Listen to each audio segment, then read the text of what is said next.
Baik, bismillahirrahmanirrahim. Assalamualaikum warahmatullahi wabarakatuh. Ketemu lagi teman-teman semuanya.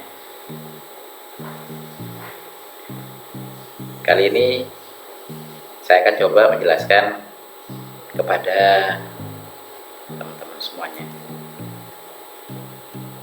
baik mahasiswa, praktisi pendidikan, ataupun pemerhati pendidikan yang ada di seluruh Nusantara. Ya, kita kali ini coba belajar tentang peranan keluarga dalam pendidikan. Ya. Sejatinya pendidikan itu tidak bisa dilepaskan, tidak bisa dilepaskan dari peran sebuah keluarga itu sendiri. Karena selain keluarga memang ada banyak, ada peran masyarakat dan lain-lain. Sekarang kita coba lebih fokus pada peranan keluarga dalam pendidikan itu sendiri. Nah, baik, langsung saja. Yang pertama, teman-teman yang harus kita perhatikan, ya, ada dua hal yang menjadi fokus bahasa kita kali ini, yaitu antara keluarga dan pendidikan itu sendiri. Nah, bagaimana sih peranan keluarga dalam pendidikan? Ada sebuah pengertian dan yang dicetuskan oleh Ki Hajar Dewantara itu sudah sejak lama, bahkan ya tahun 1935. Ki Hajar Dewantara mengatakan bahwa keluarga itu adalah pendidik yang pertama dan utama. Kalau berbicara tentang peranan keluarga dalam pendidikan, Ki Hajar Dewantara mengatakan bahwa keluarga merupakan pendidik yang pertama dan utama. Jadi artinya apa? Sekolah bisa saja hanya sebagai opsi kedua, ya, opsi kedua atau tempat untuk mengembangkan. Karena sejatinya memang pendidikan yang pertama dan utama itu adalah dalam sebuah keluarga. Bahkan ada yang mengatakan begini, dalam ada peribahasa dalam peribahasa ya, tidak salah ya, dalam Islam dikatakan begini, ummi madrasatul ula, ibu itu merupakan madrasah yang pertama. Jadi ummi itu, keluarga itu diibaratkan dengan ummi atau ibu. Ibu itu adalah madrasah yang utama. Kenapa ibu? Ya, karena kita tahu bahwa seorang anak ini lebih intens ya, komunikasi, pergaulan, keseharian, komunikasi dan lain-lain ya, ini dengan seorang.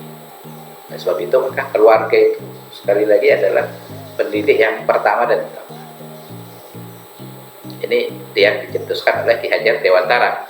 Ya, dia mengatakan bahwa sebagai bagian dari trisentra pendidikan, yaitu alam keluarga, alam perguruan, dan alam pergerakan budaya.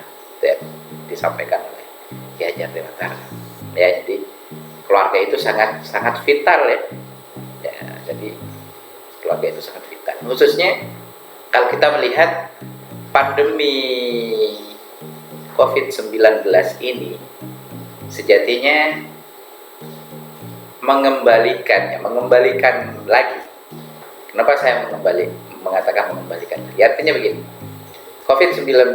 pandemi COVID-19 ini mengembalikan konsep pendidikan keluarga.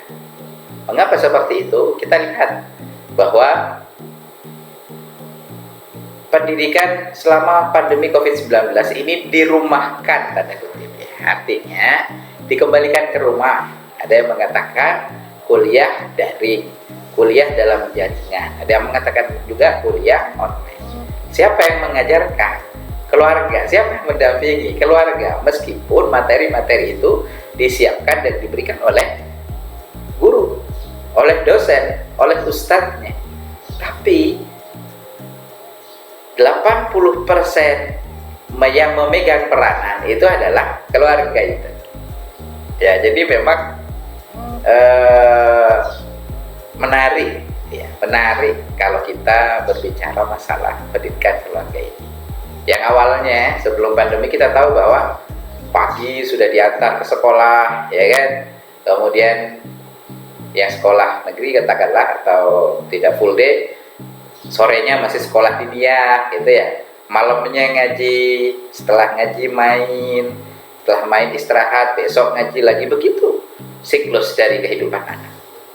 Jadi komunikasi atau pendidikan dalam keluarga itu bisa dikatakan ini, ya. Sehingga dengan adanya pandemi ini full pendidikan ini full dilakukan atau didampingi oleh keluarga, ya, baik itu ibunya, uminya, atau ayahnya, atau papanya, atau bahkan kakak atau keluarga yang lain. Jelas di masa pandemi ini peranan keluarga dalam pendidikan ini sangat vital. Maka pendidikan itu tidak akan jalan kalau tidak didampingi oleh keluarga itu. Itu menariknya sebenarnya. Karena memang pandemi ini mengajarkan banyak hal ke kita. Salah satunya adalah pendidikan itu sendiri. Ya. Itu teman-teman. Kemudian yang kedua, ya. Atau yang selanjutnya, ya.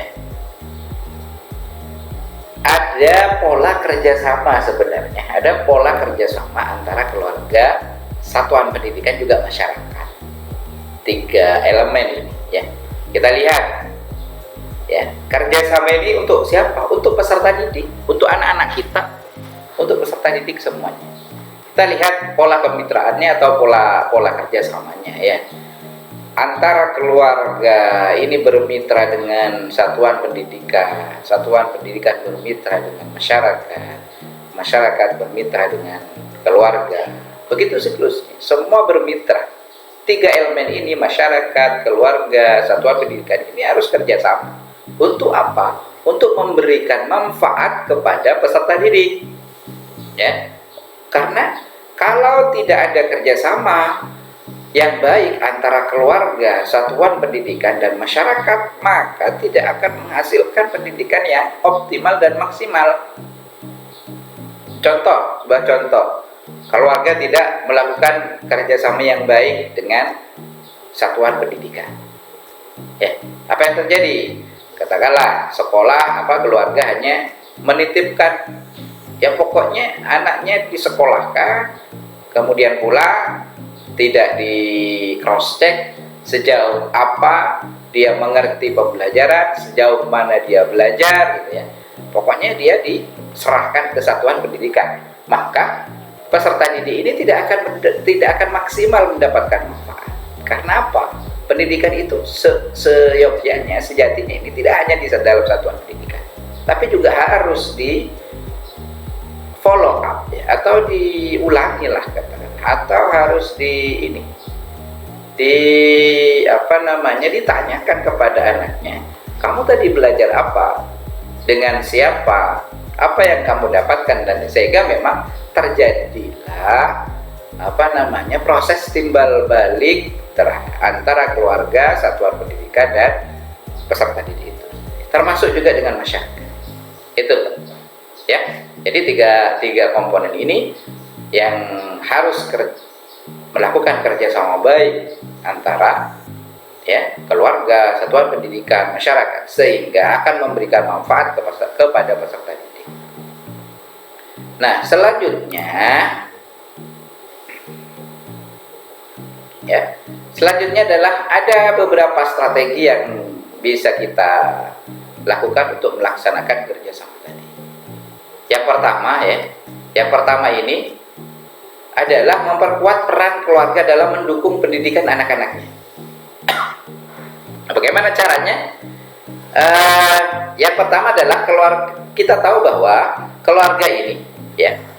keluarga ini merupakan wahana pendidikan yang pertama dan utama, seperti yang dicetuskan oleh Ki Hajar Dewantara. Nah, kemudian kita tahu juga bahwa untuk memperkuat peran keluarga ini, kita harus ada keterlibatan keluarga dalam mendukung pendidikan anaknya, ya. Karena apa? Diyakini akan meningkatkan prestasi belajar dan kesuksesan pendidikan anak. Jadi harus harus ada keterlibatan antara satuan pendidikan dan keluarga itu. Nah, kemudian yang terakhir, sebagai kenapa harus memperkuat peran keluarga dalam mendukung pendidikan anak? Karena sebagai ekosistem yang terdekat ya dengan anak. Siapa yang terdekat dengan anak? Itu keluarga. Jadi sehingga terjadi ekosistem apa namanya? Terjadi tidak hanya satu sumber pendidikan itu, yaitu satuan pendidikan, tapi juga melalui ekosistem yang baik dalam sebuah keluarga itu. Ya. Kenapa? Karena keluarga merupakan lingkungan yang paling berpengaruh dalam membentuk kepribadian dan budaya anak. Di sekolah diajarkan A, kemudian di keluarga juga harus begitu. Artinya contoh, ada yang mengatakan bahwa kita menitipkan anak-anak kita ke sekolah A. Di sekolah A katakanlah diajarkan untuk satu contoh ya. Contoh diajarkan untuk bagaimana cara makan dan minum sambil duduk. Maka di keluarga itu pun harus diajarkan hal itu. Jangan malah keluarga itu memberikan contoh yang tidak sama dengan sekolah. Kenapa? Akan terjadi bahasa yang namanya bongkar pasang sistem pendidikan atau bongkar pasang pendidikan itu. Di sekolah diajarkan, tapi di rumah tidak di follow up tadi. Begitu ya. Jadi itu yang pertama. Kenapa kita harus memperkuat peran keluarga dalam pendidikan, ya, dalam mendukung pendidikan. Nah, yang kedua, ini mendukung institusi pendidikan, ya, dan lingkungan terdekat anak dalam sebuah keluarga. Nah, artinya teman-teman, poin kedua ini, selain keluarga, lingkungan terdekat yang perlu penguatan juga, itu yang pertama adalah satuan pendidikan itu sendiri, meliputi ya sekolah, kursus, dan lain-lain sebagainya. Nah, kemudian yang kedua, ini tempat penyaluran hobi anak. Jadi kita harus mendukung. Contoh, anak ini menyukai apa? Anak ini menyukai hobi apa? Musik katakanlah. Maka kita harus mendukung tempat-tempat yang atau tempat-tempat yang bisa mendukung hobi mereka. Mereka senang ngaji, mereka senang tahfidz katakanlah ya. Ya, jadi kita harus mencarikan tempat di mana mereka bisa mengasah hobi mereka. Nah, kemudian selain itu apa yang harus dilihat, yaitu tempat bergaulnya, karena tempat bergaul ini juga sangat berpengaruh, teman-teman dan bapak ibu semuanya. Lingkungan bergaul ini sangat berpengaruh terhadap si anak dari sisi apapun, ya, dari segi kecakapan emosionalnya kah, kecakapan intelektualnya kah, kecakapan spiritualnya kah, ya. Karena ada yang mengatakan begini, jika kamu ingin kecipratan baunya parfum, gitu ya, maka silakan berteman dengan dengan penjual parfum. Karena apa? Jika kita selalu berada di tempat parfum, gitu ya, maka otomatis kita akan dapat kebagian baunya parfum, ya. Atau sebaliknya. Itu yang kedua. Yang ketiga adalah strateginya kita dapat menyebarluaskan praktik-praktik pendidikan dan pengasuhan yang baik. Apa maksudnya? Yang pertama adalah, ya teman-teman, banyak praktik pendidikan dan pengasuhan yang baik yang dilakukan oleh orang tua atau keluarga, kelompok masyarakat atau lembaga pendidikan baik formal ataupun formal. Nah, itu. Jadi kita harus menyebarluaskan hal itu. Yang kedua, terdapat praktik-praktik baik praktik-praktik baik ini perlu disebarluaskan agar menjadi contoh dan rujukan bagi sang orang tua, masyarakat, atau lembaga pendidikan yang sejenis. Jadi kalau kita mendapatkan lembaga-lembaga yang dapat memberikan pola pengasuhan yang baik, nah kita sejatinya harus memberikan informasi kepada orang lain agar orang lain itu juga mendapatkan informasi tersebut. Nah, yang terakhir adalah peningkatan kesadaran dan pengetahuan lingkungan terdekat anak sangat penting dalam mendukung keberhasilan pendidikan mereka. Jadi harus dikenalkan apa yang ada di lingkungannya. Tentunya hal-hal yang baik, tentunya hal-hal yang baik. Sehingga memang informasi-informasi yang mereka dapat terkait dengan hal-hal baik, sehingga mereka dapat meniru kebaikan.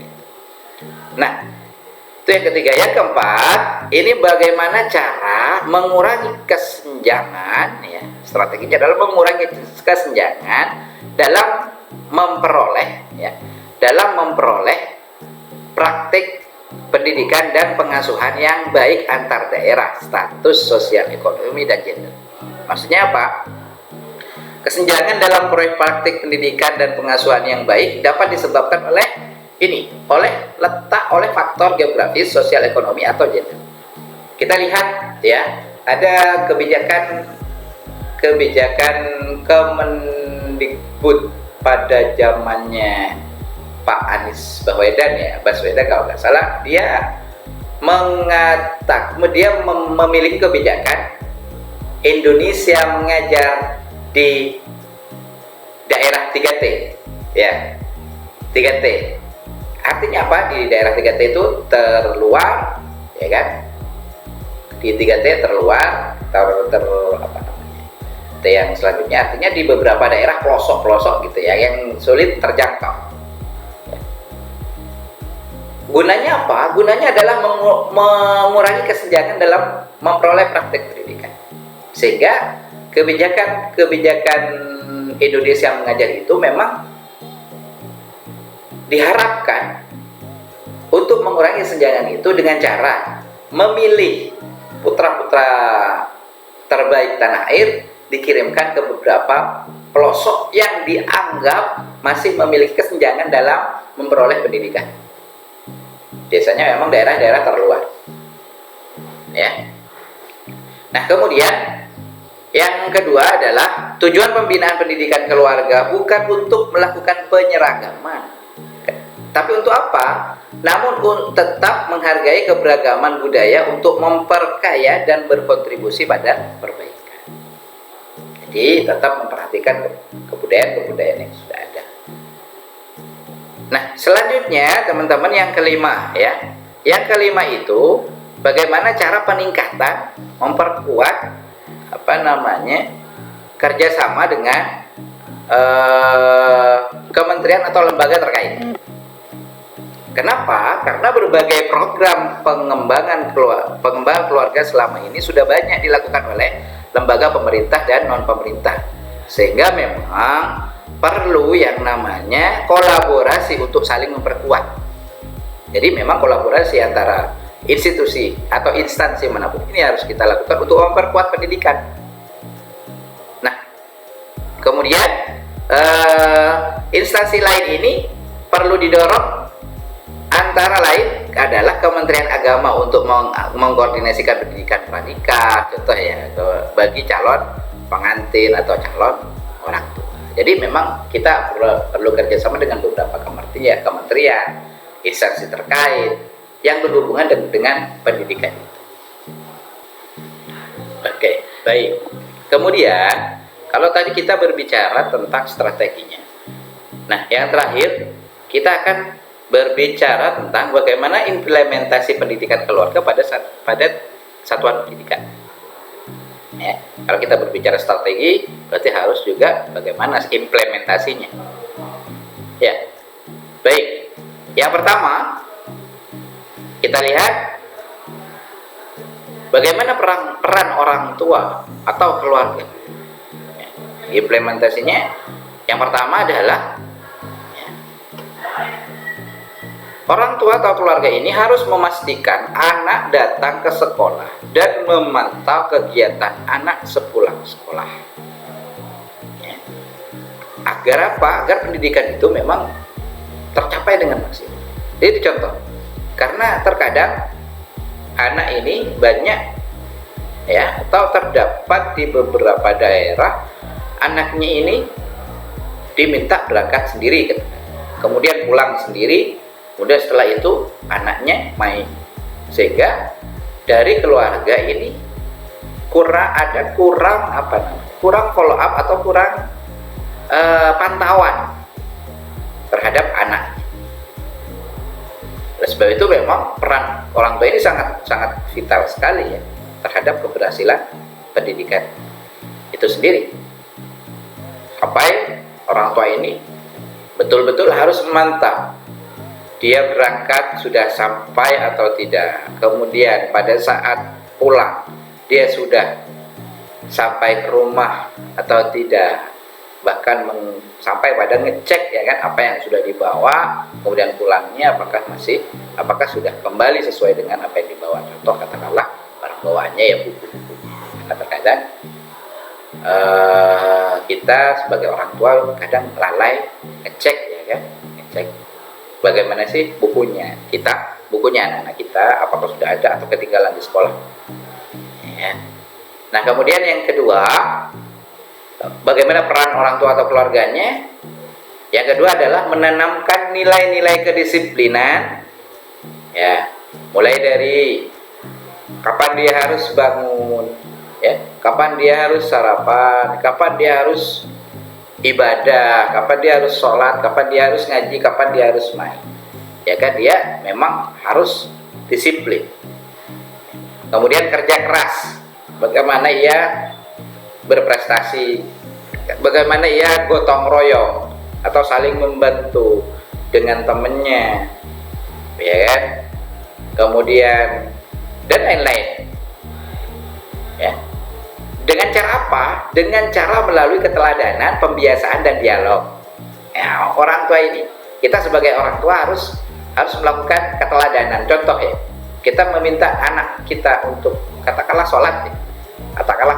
Contoh sholat katakanlah yang beragama Islam, kita bisa contoh mengajarkan disiplin dalam hal sholat katakanlah ya kan. Bagaimana caranya pada saat berada di rumah ya, orang tua itu setelah mendengar adzan ini langsung berangkat ke masjid katakanlah, jika rumahnya dekat dengan masjid. Jika tidak, bagaimana orang tuanya langsung dengar adzan langsung ambil wudhu aja anak-anaknya.